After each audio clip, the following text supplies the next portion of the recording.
Every year I know we gonna go hard. We been that team ever since Bart started. All my cheese heads go pack go. Ain't show with no mercy, cutting no slack, no. I ain't a bad sport and I'll even wish you good luck. Only thing I will.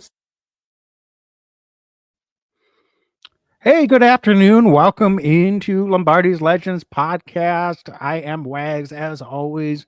Joining me is Dane. And Dane, I guess technically, if you're in Central Zone like you are, it's still morning, but out here in North Carolina, it is afternoon. So doing a Saturday morning / afternoon pod again this week. So folks, we're getting ready here for another primetime matchup for the Packers. It's Monday night in Lambeau against the New Orleans Saints.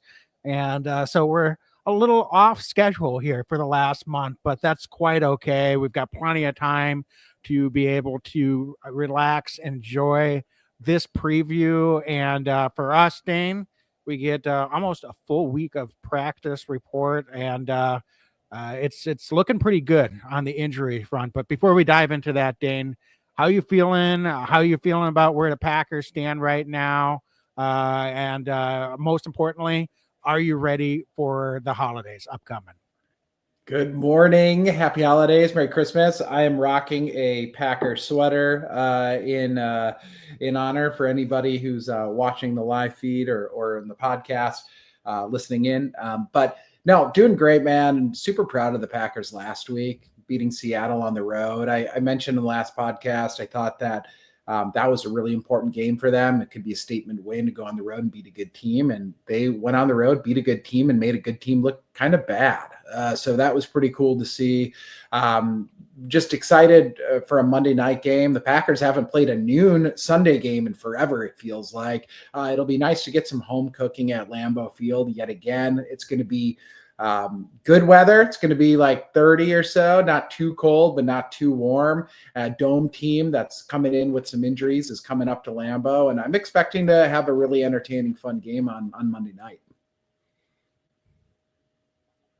Yeah, for sure. So Dane, let's dive into you first, just taking a look at the injury report. This is short as I've seen a Packer injury report this late in the season, I think, since we've started doing this podcast, to be quite honest with you. And that's even accounting for the fact that we don't have a whole lot of guys on the IR. And one of them, Luke Musgrave, designated to return for the second straight week, is practicing.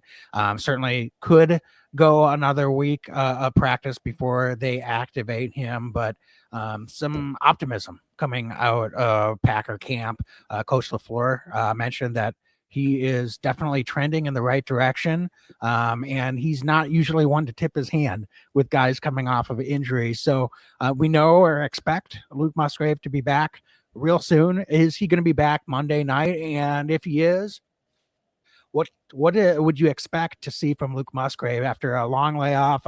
And for him, just I know a really frustrating and injury-filled season, because he came into camp with injuries that he had, tried to battle through it before they shut him down. So if he's fully healthy, I know he hasn't played in a long time. Tucker Kraft has looked amazing as a tight end in his second season, but let's not forget the impact Luke Musgrave was making in his rookie season and what he was able to do to stretch the field. So if he's able to go, Dane, what type of snap count, what type of impact would you expect Luke Musgrave to make in his return?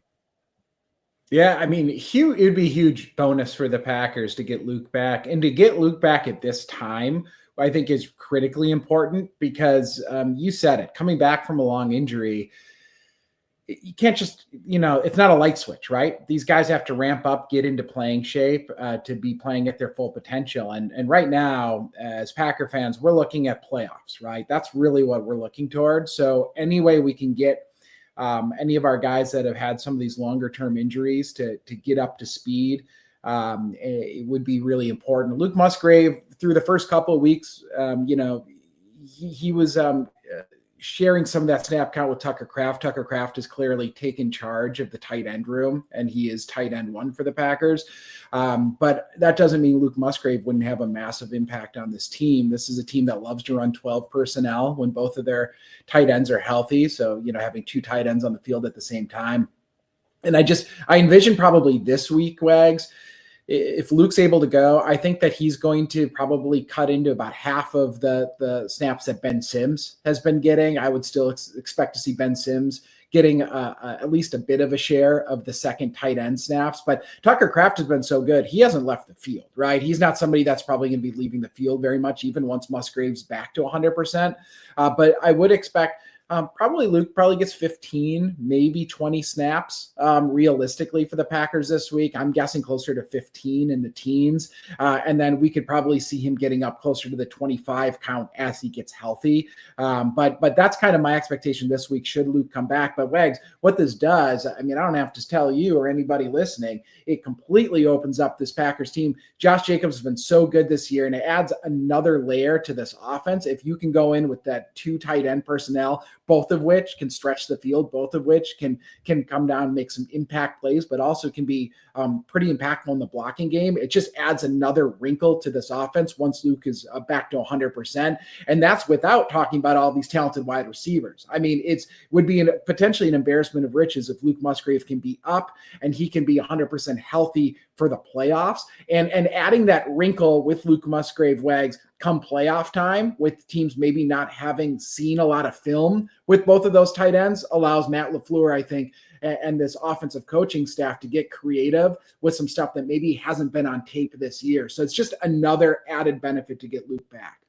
Yeah, and I think a downstream impact, in addition to what you just said, certainly Luke Musgrave isn't going to be the primary blocking tight end. That's Tucker Kraft's role. He's the guy. He's going to be out on the field for the lion's share of the snap.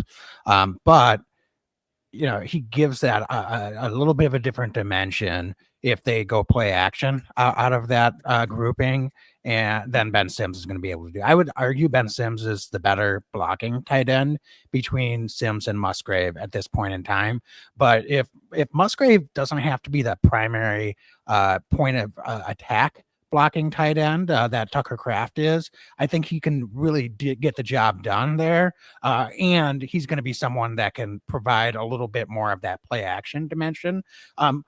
Right off of that, I'll be curious too what your thoughts on this are, Dane. But Dontavian Wicks last year, when Luke Musgrave was fully healthy, was able to really make I think Wicks is arguably our best blocking wide receiver at this point, and he gets a lot of looks in that 12 personnel package as well. He hasn't necessarily, I think, gotten as many opportunities in play action out of that personnel grouping this year. And not to mention, there just probably isn't as much respect paid to a guy like Ben Sims when they're in that personnel package. But when Luke Musgrave is out there, that's going to draw a safety to help over the top. And then all of a sudden that could really spring and open some things up. I think Dontavian Wicks hasn't had as many targets or catches or yards this year, but a big part of that could be because of the absence of Luke Musgrave. So a fully healthy Luke Musgrave, as you said, not only really can open some things up from that personnel package and continue to see some success with Josh Jacobs, and that's the identity of this Packer offense right now, is to pound the football. But I think it opens up some things for guys and some of those other position groups, depending on the personnel packages that they have out on the field. And not to mention, Musgrave is a guy that can line out wide as a receiver and move them things around as well. So that just gives a little bit of a headache if, from a physicality standpoint, you've got a smaller cornerback that has to line up against him in the slot, or if they're in more of, a 3 or 4 wide personnel set. So he takes the place of one of our receivers occasionally in that set, or if that creates some mismatches or some jailbreak screen blocking opportunities, that just opens up a whole nother dimension, even if the football is not going his way. So true. Other injuries on this Packer team, a couple that I think are unlikely or probably just not going to go. Quay Walker and Javon Bullard are talented rookie safety, and nickel, I guess, for the Packers, and also Quay Walker, who Wags has really had a positive impact on this Packers defense over the last 4 or 5 weeks, has played probably the most inspired football of his career. up until this point. So what does that look like for this Packers defense? We didn't have Bullard last week. I mean, would you expect to see a full dose now of Edgerrin Cooper and then some McDuffie and Eric Wilson in there? But I mean, is this a week where Cooper comes back, has a defensive player of the week? Is it fair to say he should be getting a full plethora of snaps at this point for this defense? I think so. I mean, his first game back, and he does that, right? And it's just a shame because we spent our last episode talking about Quay Walker finally looking like he's comfortable in this defense, what it could look like with Edgerrin Cooper coming back, and we got like a quarter and a half of those guys out there on the field before, unfortunately, Quay rolled his ankle. Frankly, I'm glad. Like any injury sucks, but I'm actually kind of glad it was an ankle. I know those can linger too, but I was worried that it was going to be more, something structural, like ligament related, or even more in the hamstring type related. And those are things that can just honestly cause more impact for this time of the season. I think an ankle, just keep him out. I don't know how severe it is, but let him heal. They had some extra time before this game, but he's not going to play this week. And so let's see if he's ready to go next week or in the final week of the regular season. Get him healthy. I think ultimately at this point, I'm really encouraged that both Bullard and Quay Walker, it appears, even though they're not going to probably play, you're right, they're not going to play this week. It appears that those are not at this point looking like long-term injuries, and both of those guys should be back at some point, if not before the end of the regular season, hopefully by week 1 of the playoffs. So knock on wood, this is a team that looks like they're getting pretty healthy at this time of year. And we haven't even mentioned Jair Alexander is a full participant in practice again. Not for a sure thing that he'll play Monday night. We saw that first couple of practices last week, and then he didn't play. But I know they have another walkthrough practice today, so we'll see what his participation is.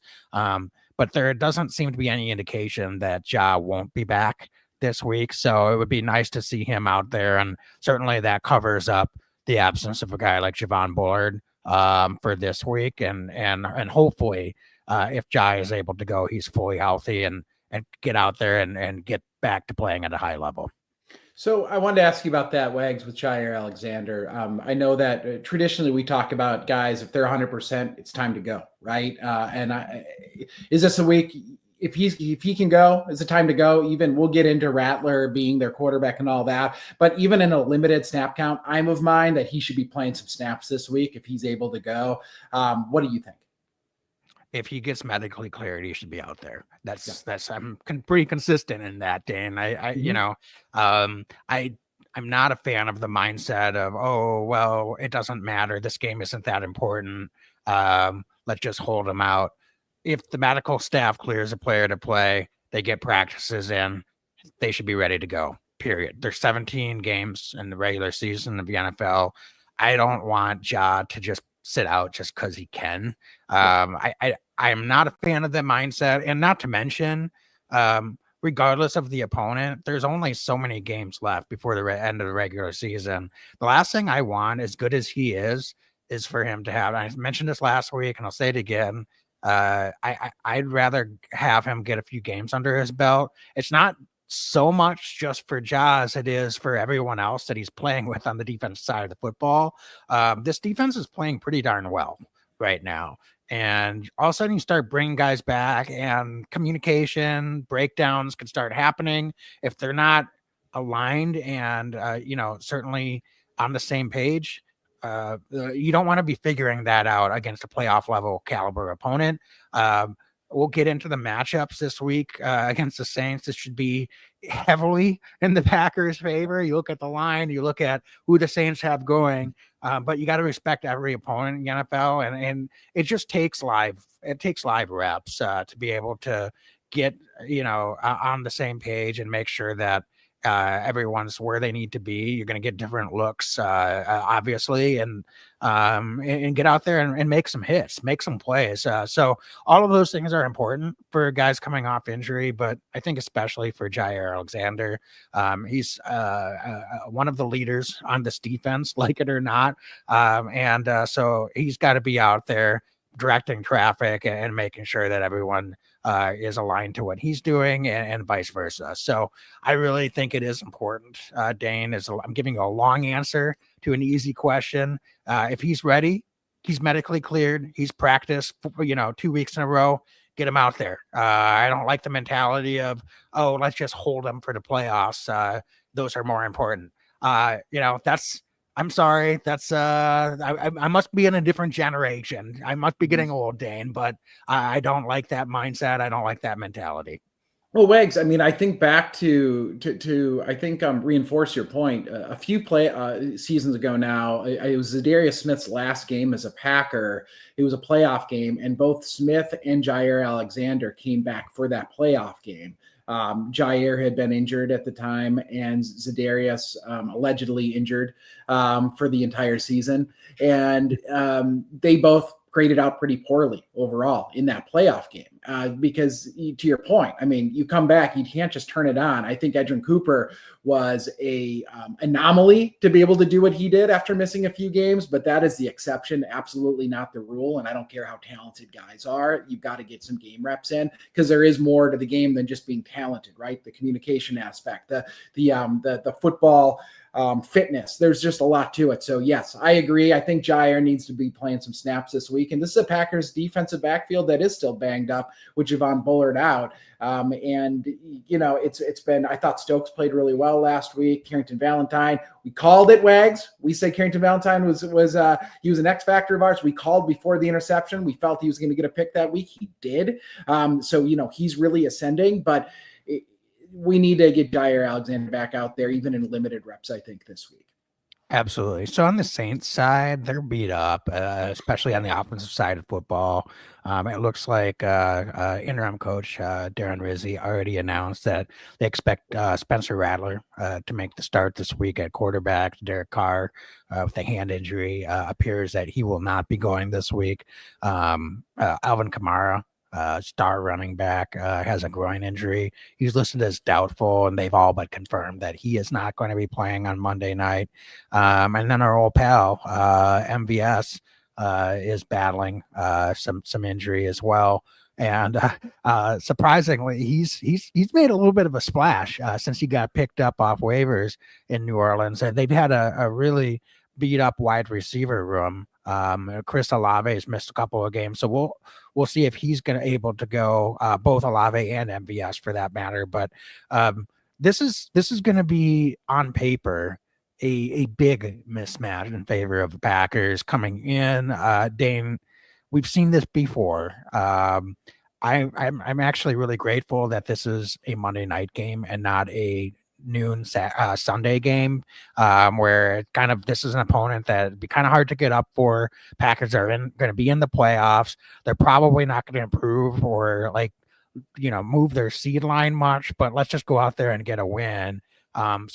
I think the fact this is a primetime game, I think the Packers will be hopefully focused and at the top of their game and be able to take advantage of a lesser opponent. But as you dial in here, Dane, let's get into the guys that are going to be out there. Spencer Rattler, rookie quarterback, has gotten some opportunities out there this year. I don't know how much of him you've gotten to see play, but without Kamara, what are the Saints going to be able to do? And really realistically, what should the Packers be prepared for? Well, I mean, first of all, say in addition to all these injuries that you mentioned, Rashid Shaheed, they're kind of game breaking. They're like version of MVS before MVS has been out for the year on the IR. Taysom Hill, they're kind of jack of all trades player listed as a tight end, out for the year with an ACL injury. So they're even more banged up than just in the immediate, right? So right. They are missing a lot of premier talent on their offense.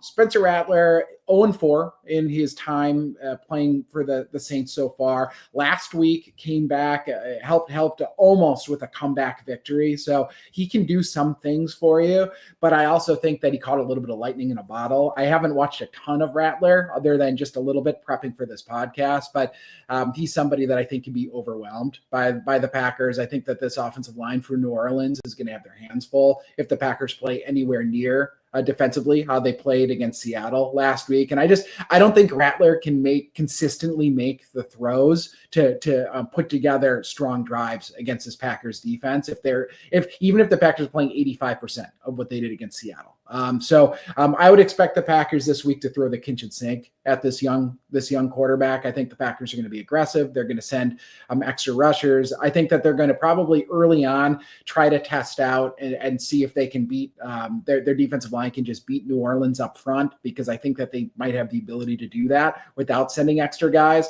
But as this game wears on, I think the key is going to be to force Rattler to make errors.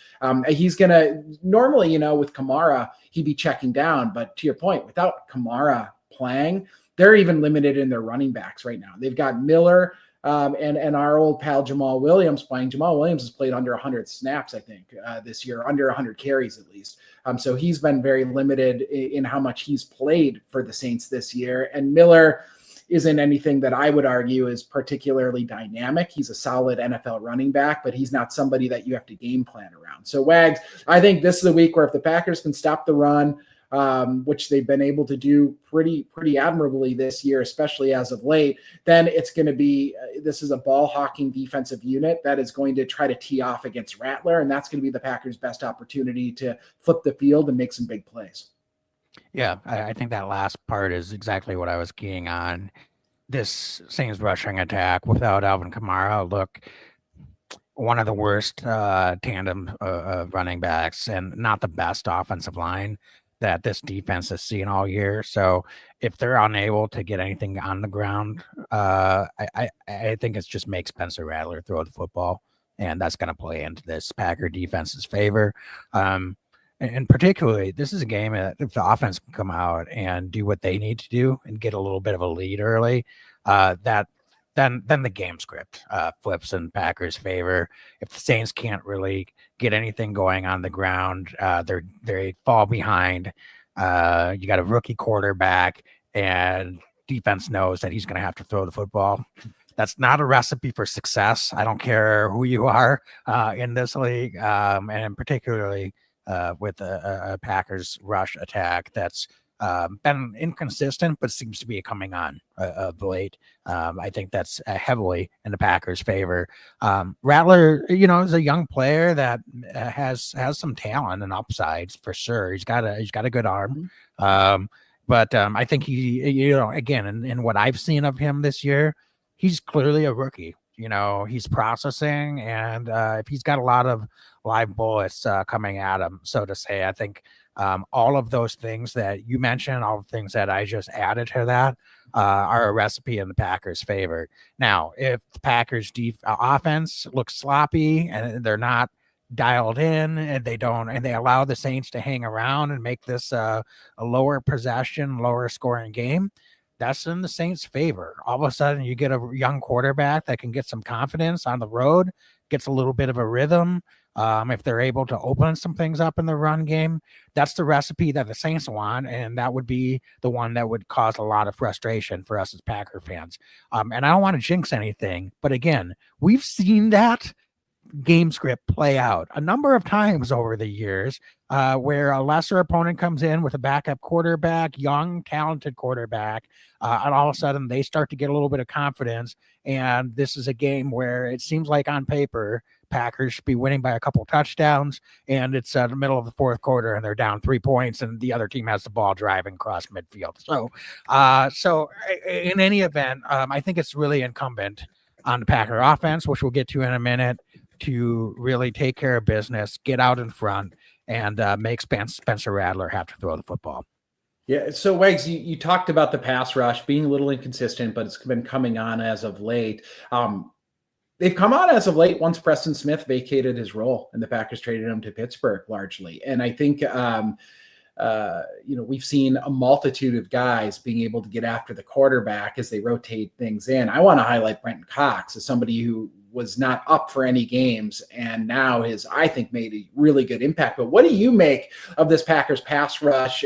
Because it seems like every week somebody else is kind of getting in the mix, and that can be really, really beneficial as the season wears on. But what do you make of that? Because even Lucas Van Ness, who I think started off slow, he might not have the sack numbers, but he's starting to get his pressures. He's starting to look good. So where is this pass rush almost magically coming from as it cools down in Wisconsin? It's pretty incredible. Well, I don't think it's any coincidence that the pass rush has had more success as the last 4 or 5 weeks the Packers have, aside from the Lions game, been playing with a sizable lead. They've been really taking care of business on both sides of the football, and so that again, not to beat a dead horse, but that game script really plays into the favor of the defensive line. So not that they're not doing the job too. Certainly, it goes both ways. But yeah, I think that's number one. And certainly, I think give the coaching staff and front office credit for recognizing that maybe Preston Smith, never a high, sack numbers guy, but he wasn't really getting many pressures. And maybe his best football was behind him. They didn't get a whole lot in that trade, but they got off of his contract, and they were confident that they had some younger guys that could come in and with some more snaps. We're going to be a little bit younger legs, maybe a little hungrier and able to come in and make an impact. And that's exactly what's happened. So give credit where credit's due. I think that was a combination of a couple of those factors, but certainly it's nice to see. I think Devontae Wyatt coming back from injury, and he's started to get back to his early season form here in the last couple of weeks. And he's someone that can be extremely disruptive from up the middle in the pass rush. So that makes a big difference. And certainly, as you said, I think Van Ness, he's someone that and I think moving Rashawn Gary and Van Ness around a little bit and giving them some different ways to run some stunts, line them up on a couple of different spots on the defensive line. Gary largely taking a lot of the pass rush snaps on the side that Preston Smith previously occupied, seems to have opened some things up, and he's playing some of his best football of the season. So there's lots of things going on here. Who would have thought that Preston Smith, consummate professional. We love Preston Smith, but that seems to have been an addition by subtraction, not necessarily from a locker room standpoint, but from a play on the field standpoint. That's apparently been an addition by subtraction. And normally you don't get rid of edge pass rushers in the middle of the season. That's not usually something that's helpful for a defense, but it certainly seems to have been the case. And they were up close and personal, and they knew what they wanted to do. They moved on. Best wishes to Preston Smith. Pittsburgh is a playoff team. They've got a great defense, but the Packers, I think, are happy with their decision, and they're happy with where they're at. It's incredible, right? One playoff team trading an edge rusher that plays meaningful snaps to another playoff team. And I think Pittsburgh's probably happy to get Preston too, right? I mean, it's just kind of like rarely does this kind of work out the way it did. Wags, anything else on the defensive side of the ball before we talk about this high-powered Green Bay Packers offense that's just clicking on all cylinders right now? Yeah, we're 28 minutes in, Dan. I guess we're not going to do the short version today. Let's get over to that offense. Yeah, I think we've not to beat a dead drum, but it's going to be the running ball. Josh Jacobs again. Saints giving up almost 5 yards a carry on the ground. They're one of the worst rush defenses in the league. I think they've got a solid secondary. You look at kind of the matchups. They aren't really getting blown out in most games. They're able to keep things pretty close on the defensive side. They've had some success in the red zone, where I think Green Bay has been doing better over the last month on the offensive side, but has had some struggles, particularly early this season. I think it's going to start with this running game and Josh Jacobs. Let's feed him the football. Let's see if we can get some of that play action going. And I really, really, really love what I saw from them last week and how they got Jaden Reed back involved, both on some of the horizontal looks, technically passes. A couple of those were end arounds, but also in the short pass game.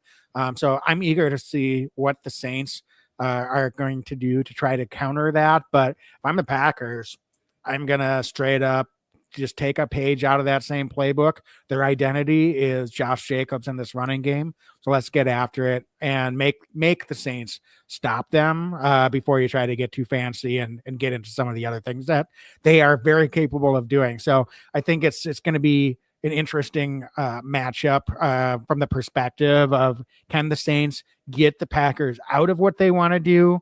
And if not, let's just keep pounding that football. Jordan Love, find some opportunities in the pass game, but I don't think you need to overthink this one, Dane. Is this a week with Josh Jacobs where maybe he's been getting the rock a ton, and rightfully so? He is really the center of this offense. Is this a week where maybe the Packers lay off him a little bit and we maybe see a little bit more Emmanuel Wilson or a little bit more Chris Brooks just carrying the rock as we start to go down this stretch? Or do you think that Jacobs gets the full arsenal yet again? And I only ask that because, he is so critical to this team. And I think that this Packers team can win limiting Jacobs this week, if I'm being completely blunt with you. And I think that we have enough talent at 2 and 3 RB to be able to kind of carry that rock and keep pushing the ball forward. So I'm of mind, maybe the Packers pull back a little bit, but curious strategically if you just want to keep going with Jacobs or if we lean on some of the other guys a little bit more this week. I don't think they'll pull back. But if they're up 28-3 at halftime and he can take off for most of the fourth quarter or like a good chunk of the second half, then that would be the version of, giving him a little bit of rest, and a little bit of break, and getting some of those other guys some carries to just bleed out the clock in the second half. Think have to still go right for that to be the case. But, again, on paper, this is not a matchup that favors the Saints at all. If Kamara were out there, I think that would make a big difference for the Saints offensively. And they're still not, I think, healthy or explosive enough at this point that they would have struck a lot of fear in me. But that's just such a big difference for this Saints offense with a rookie quarterback having to figure that out. I just don't see how they're going to be able to stay with this Packer offense as long as we're not shooting ourselves in the foot. And so if we get, 2-3 touchdown lead, that's not anything that's unreasonable in this matchup. Heck, we're 11.5 point favorite. Then that's a good time, Dan, to give Josh Jacobs a few less carries down the stretch of the game. But no, I don't think he's going to get less carries in the context of, the game flow or this being a closer game in the first half. Yeah. This offensive line, it's been tremendous this year. They've been able to push the pile a lot. So something I just want to highlight is how good they've been. I look at the matchup this week and nobody really strikes fear in me in the Saints defense. They've got some guys that are good professionals. They're a good team defense, but individually though, there's not anything that's really concerning to me.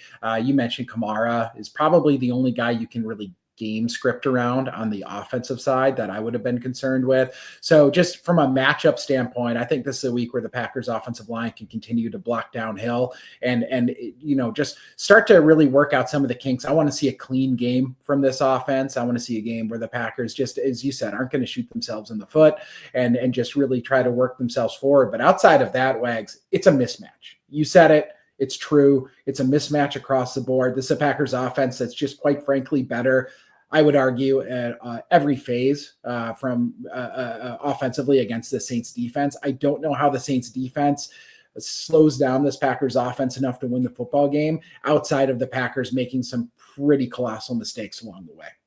Yeah, I agree. I mean, I think if the Packers are not getting some of those killer holding penalties, the Saints front, they're okay. at getting after the quarterback, but as good as this offensive line is at protecting Jordan Love, frankly, I don't care who the Packers are playing. I'm not terribly concerned about the pass rush. I'm not saying that they can't be beat, but they've just protected him so well that I think on paper that's going to be an advantage to the Packers pretty much every week. There might be one or two teams this entire league that's going to be a wash or maybe a slight advantage for the defense. I think I'll take this Packer offensive line against pretty much anyone in this league when it comes to the defensive front.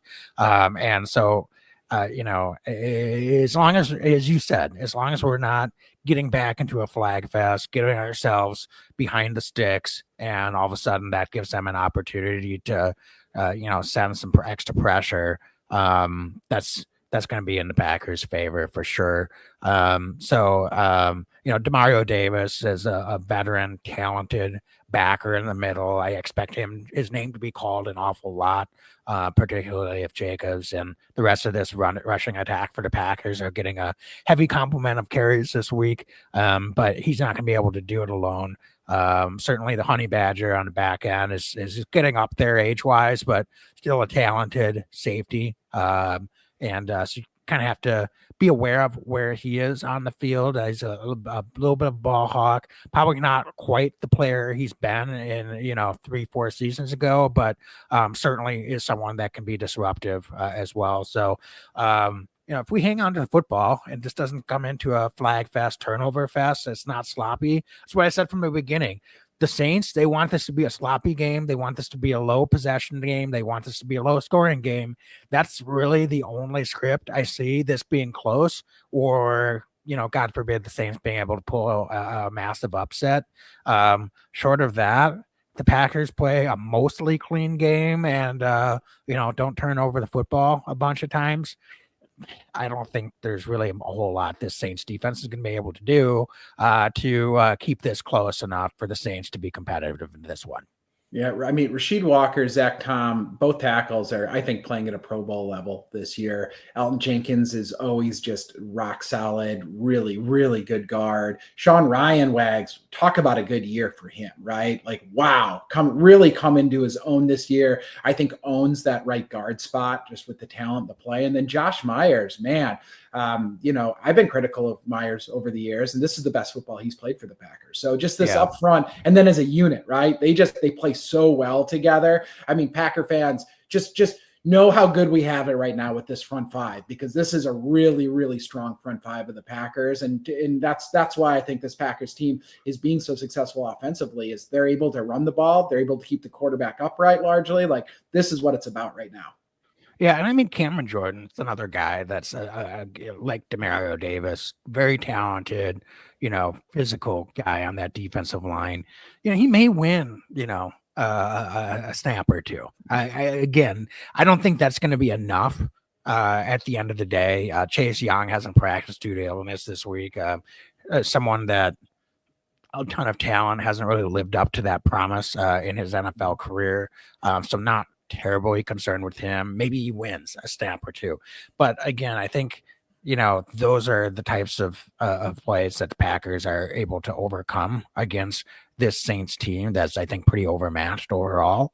Because it's just, I don't think they have enough. I just don't think they have enough to be able to keep this one terribly close. And I mean, I'm saying, like, even if this ends up being a two touchdown Packer win type deal, I don't think this is one that we're going to be sweating out too much, Dan. No, me either. Should we talk about X Factors, Wags? What do you think? Yeah, let's do it. What do you got? Let's have you go first. You choose offense or defense, but every week, folks, we do our X Factors, our guys that we're going to highlight that we think can make a difference in the ball game. So for Monday Night Football, who you got as your first X Factor, Wags? Dane, I don't know if this prediction is going to be a week early, but I'm going to go back to what I mentioned earlier with Luka Musgrave potentially making a return this week and how that could open some things up for Dontavian Wicks. So I'm going to have Dontavian Wicks as my X Factor. I think I had him as an X Factor a few weeks back. I missed him by a week, but he is someone that I think, again, I'm going to say is overdue. to get some big catches. I think he gets in the end zone this week, and I'll be really interested to watch closely in those opportunities he has when he's out there on the field with Luke Musgrave to see if that insight has merit or if I am a little off base in that and putting too much stock into what happened last year. So at the risk of being a week early in that prediction, because we don't know if Luke Musgrave is going to be able to go, I'm just going to say Dontavian Wicks, he's due either way, whether Musgrave is out on the field. So I'm going to have him as a prime time X factor this week. Terrific. We love us some Dontavian Wicks on this podcast. I'm going to go with Manuel Wilson, running back, because I do think that the Packers are going to give a little bit more load to other backs this week against the Saints. So I think Emmanuel Wilson's going to get a few more carries early on. If he's able to move the pile, they might give him a couple more carries going into the second half as well. I just think that this is probably the highest touch week of the season thus far for Emmanuel Wilson. So I love how he runs the ball. I think he's a physical running back. I just think that this is a real opportunity week for him. So he's going to be my X factor this week. I like it. All right, Dan, I'll let you lead off on the defensive side. Yeah, I mean, there's a lot of guys, right, that we could choose from on the defensive side this week. But I think it starts up front, as it often does. And I'm going to go with Devontae Wyatt this week. He's somebody that, as he's active, he can pass rush, he can stop the run, he can do a little bit of everything. And I think that limiting the run early on is going to open the way for some pass rush later on. And I think Wyatt can maybe have an impact on both phases on the line this week, stopping the run and also rushing the passer up the middle. Rushing the passer up the middle against a young quarterback is a young quarterback's nightmare. Wyatt's going to be able to be impactful. So Devontae Wyatt this week's just a big X factor for me defensively. I love it. All right, Dane, I'm going to go with Evan Williams on the back end. He's a ball hawk, has not gotten his hands on the football as much as of late. I know he had a brief injury that he dealt with a couple weeks ago, but rookie quarterback, potentially Packers playing with a lead, getting some guys up front unleashed with the pass rush equals turnover, and I'm going to have Evan Williams getting in on the turnover party this week. And dare I say, maybe he even does something a little bit with that football once he gets his hands on it. Dane, I got Evan Williams as my defensive X factor this week. I think you're going to make a name on a national audience scale. Evan Williams, rookie safety, as my defensive X factor. Terrific choice. And yeah, all eyes are going to be on the Packers game this week, right? It's a holiday, the next day going into Christmas Eve. NFL already has massive broadcasts, but with kind of that whole national audience, man, I just think that this is introduction time, right? For maybe some of these, this is the youngest team in football. And Evan Williams, we know it here in Wisconsin. We know it as Packers fans. What's up? But it's so exciting whenever guys just kind of pop, right? And can kind of get that national exposure. And I love that choice for Evan Williams. And, he could become one of those household name kind of defenders here coming up. He's just got all of the ability that you expect from a really, really good young player for the Packers. It's a great choice for you. Yeah. And don't kid yourselves. I think all of these guys are competitive too. I'm sure they're very happy for Edwin Cooper, but there's probably some good-natured competitive ribbing going on in that Packer locker room. And I think some of these other young guys are going to want to go out there and prove that they've got what it takes to be recognized for their abilities as well. So, Dane, score prediction time. We've got John. Thank you so much, John. We love that you're always joining us and make the standard 31-10 Packer victory. I think, John, there's some weeks that I look at that 31-10 score and I'm like, boy, I hope you're right, but I just don't see it. This was a week that I think that's almost a perfect prediction, but I don't want to steal anything. So, Dane, why don't you lead us off? What is your prediction for the score in this one? 41-27, Wags. Packers are going to win big. I think that the defense might even get 6 points. If they don't get 6 points, they're going to flip the field, make the young quarterback not look so good. I just think that this is a week where the Packers are rolling. They're coming out of a game where they're rolling against a much better opponent in Seattle. I don't think that they're overlooking this opponent because of the national exposure, and because I think that really it's this week and then next week and the week after are both going to be division opponents, right? So this is a team that I think is looking to try to keep adding and keep building as they get towards the playoffs.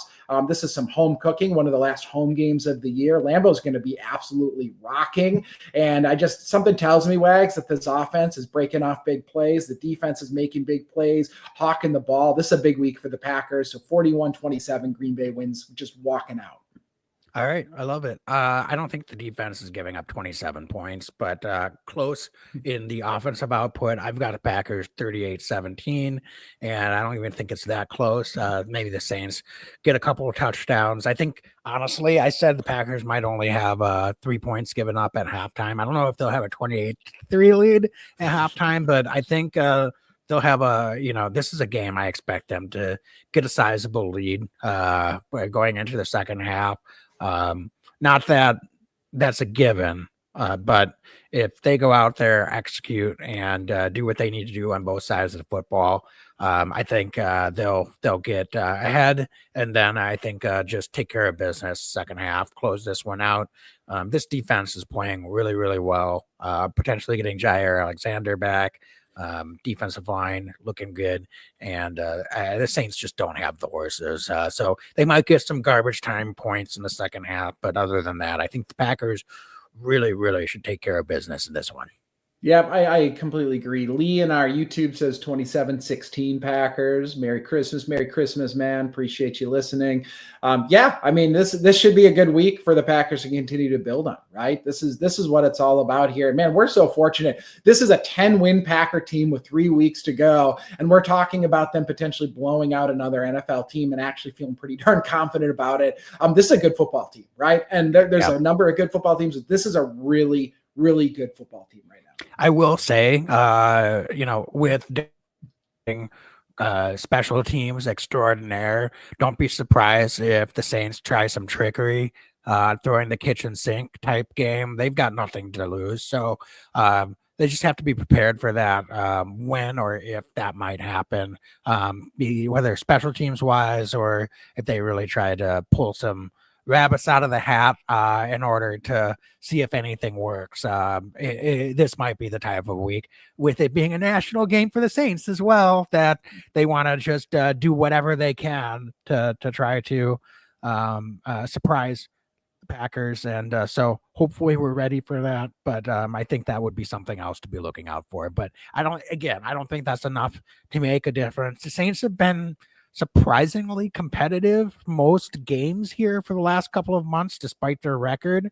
But the opposition hasn't really been high quality. So I think our predictions, if things go the way they should be pretty accurate in terms of margin of victory for this one. So Dane, anything else that you have before we close this one out? No, just happy holidays. Have a great Christmas, whatever y'all celebrate. We really appreciate you, and we'll be back next week. Very good. As always, be legendary and go Pack, go. Go Pack, go. Every year I know we gonna go hard. We been that team ever since Bart started. All my cheese heads go Pack, go. Ain't showing no mercy, cutting no slack, no. I ain't a bad sport and I'll even wish you good luck. Only thing I will